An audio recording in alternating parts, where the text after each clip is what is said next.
Beyond the bootstraps, how Black women entrepreneurs are shattering systems and building empires that lift others. Good morning, everyone. Thank you for being here today.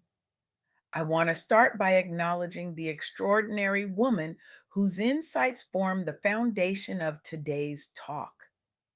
Erica Cokley is not just a visionary entrepreneur.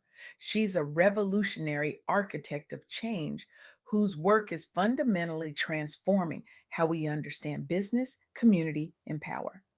Through her groundbreaking initiatives supporting Black women entrepreneurs, Erica has created ripple effects that have touched thousands of lives, generated millions in economic impact, and challenged the very foundations of how we think about success in America.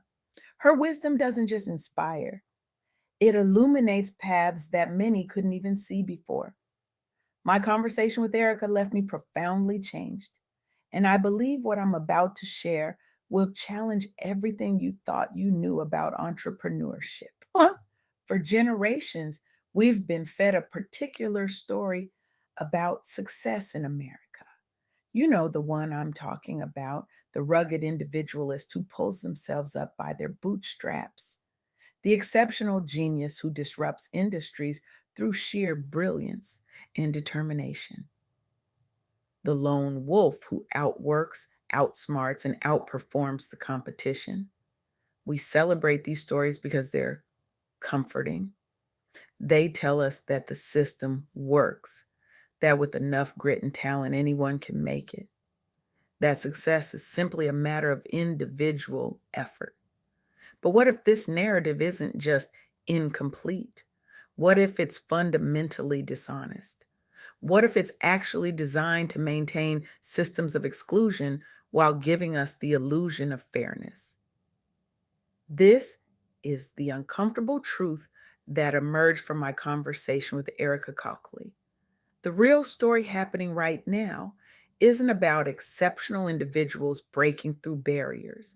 It's about visionary leaders, particularly Black women entrepreneurs, who are rejecting the very premise of those barriers and building entirely new systems instead. Let that sink in for a moment. In a world that has consistently undervalued, underestimated, and underfunded Black women, they aren't just finding ways to succeed despite the obstacles. They're creating entirely new ecosystems where those obstacles don't exist, not just for themselves, but for everyone coming after them. This isn't just business strategy, this is revolution. The data tells a shocking story. Black women are starting businesses at 4.5 times the rate of all businesses nationwide, yet they receive less than 0.27% of venture capital funding. They're denied loans at twice the rate of their white counterparts. And when they do receive funding, it's typically less than half what white male founders receive. In any rational market, this would be seen as catastrophic inefficiency, a massive failure to capitalize on some of the most promising entrepreneurs in our economy. But in a system built on historical inequities, it's not a bug, it's a feature. And here's where the story gets truly extraordinary. Despite these systemic barriers, despite being chronically underfunded, underestimated, and overlooked, Black women entrepreneurs have still managed to outpace overall market growth in business revenues by over 30% in recent years. Imagine what would be possible if the playing field were actually level. But Black women entrepreneurs aren't waiting for that level playing field, they're building it themselves. And in doing so, they're demonstrating a fundamentally different model of entrepreneurship, one based not on individual achievement, but on collective elevation. Take Morgan DeBaun, founder of Blavity Inc. In 2014, DeBaun left her comfortable corporate job after realizing that mainstream media consistently ignored stories relevant to young African Americans. She didn't just see a market gap, she saw a community being erased from the cultural conversation. Launching a media company by and for Black millennials was a radical act in itself. But what makes Devon's story truly revolutionary is how she built it. When investors expressed skepticism about her target demographic, code for we don't understand Black consumers, she didn't just persevere.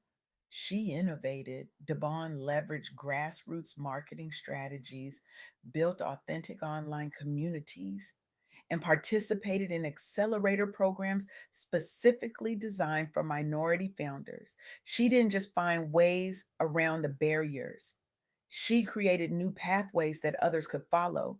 Today, Blavity has grown into a multi platform media empire reaching millions monthly. It has raised millions in venture capital, launched multiple brands, including Afro Tech and 2190, secured major partnerships with companies like Google, and hosts national conferences drawing thousands of attendees. But here's the critical point. DeBon didn't just build a successful company. She created infrastructure for an entire generation of Black content creators, technologists, and entrepreneurs. She didn't just climb the ladder, she built new ladders. She didn't just open doors, she constructed entirely new buildings with more accessible entrances. Or consider B. Dixon, founder of the Honey Pot Company in Atlanta. Dixon's journey began with a personal health crisis that led her to develop plant based feminine care products. But when she looked at store shelves, she realized there was little representation and few options for women like herself. Like Devon, Dixon encountered racial bias when seeking startup capital. She also faced vicious public backlash after appearing in a Target commercial where she celebrated her company's success as a win for other young Black girls watching her journey. Dixon's response? She didn't retreat. She doubled down. She persisted through crowdfunding campaigns, raising over $500,000. She tapped into supportive networks specifically designed for women owned businesses. And crucially, she used social media advocacy during times of controversy to galvanize support instead of backing down. The results speak volumes. Within 5 years, the Honey Pot secured shelf space at more than 20,000 retail locations across America. Sales soared following viral moments where customers rallied behind the company's mission driven messaging. Dixon has been featured on Forbes' Next 1,000 list and become one of the fastest growing natural care brands led by a woman founder of color. But again, Dixon's impact extends far beyond her own success. She has opened doors industry wide for other minority led wellness startups seeking mainstream acceptance. She has demonstrated that serving underrepresented communities isn't just socially valuable, it's economically powerful. And then there's Jewel Burke Solomon, co founder of Part Pick in Atlanta. Solomon developed visual search technology, allowing users to identify industrial parts using smartphone cameras, a B2B solution targeting supply chain inefficiencies. Solomon's innovation came from direct experience. While working at McMaster Car Supply Company, she witnessed firsthand how challenging it was for people to find replacement parts without technical expertise or detailed catalogs. She recognized a problem that affected millions of workers and businesses, and she built a solution. Like DeBon and Dixon, Solomon faced extraordinary difficulty securing early stage investment, largely due to being both female and African American, demographics historically overlooked by venture capitalists. Her response? She pitched relentlessly at tech competitions and events focused on diversity inclusion initiatives until winning TechCrunch Disrupt's Startup Battlefield Audience Choice Award, which finally attracted serious investor interest. Within 3 years, Amazon acquired PartPick, an extraordinary exit given that VC backed exits remain vanishingly rare among companies led by underrepresented minorities. Solomon raised over $1 million in pre acquisition funding despite odds stacked against non traditional founders and paved the way for increased venture capital attention toward diverse tech talent pools. Now, what's remarkable about these stories isn't just that these women succeeded despite the odds, it's that they succeeded while simultaneously creating infrastructure for others to follow. They didn't just overcome barriers, they dismantled them. And this brings me to the revolutionary idea at the heart of what Erica Cokley shared with me. The most transformative entrepreneurship isn't about individual genius or exceptional talent. It's about intentional community building. It's about creating systems and structures that make success more accessible to everyone. This insight fundamentally challenges our assumptions about what entrepreneurship is and how it works. We've been taught that business is inherently competitive, that success is zero sum, that the goal is to outperform others. But these Black women entrepreneurs are demonstrating something profoundly different, that the most sustainable success comes through collaboration, through lifting as you climb, through creating ecosystems rather than empires. If we accept this premise that the most powerful entrepreneurship is ecosystem focused rather than individual focused, then our entire approach to supporting entrepreneurs must change. Instead of asking, how can we help exceptional individuals succeed? We should be asking, how can we foster environments where entire communities can thrive? Instead of celebrating rare breakthrough successes, we should be examining and replicating the conditions that allow more people to succeed more consistently.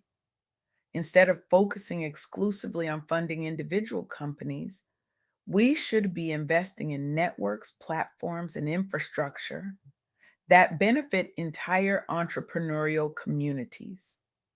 This isn't just more equitable, it's more effective. When entrepreneurs build with community in mind, they create more resilient businesses, more loyal customers, and more sustainable growth. They tap into markets that have been overlooked and underserved. They innovate solutions to problems that mainstream businesses haven't even recognized. So, where do we go from here? What is your role in this ecosystem revolution? I challenge you today to examine how you might be perpetuating the myth of the exceptional individual at the expense of community driven success. Are you investing only in people who look like traditional founders? Are you mentoring only those who remind you of yourself? Are you building systems that benefit the few or the many?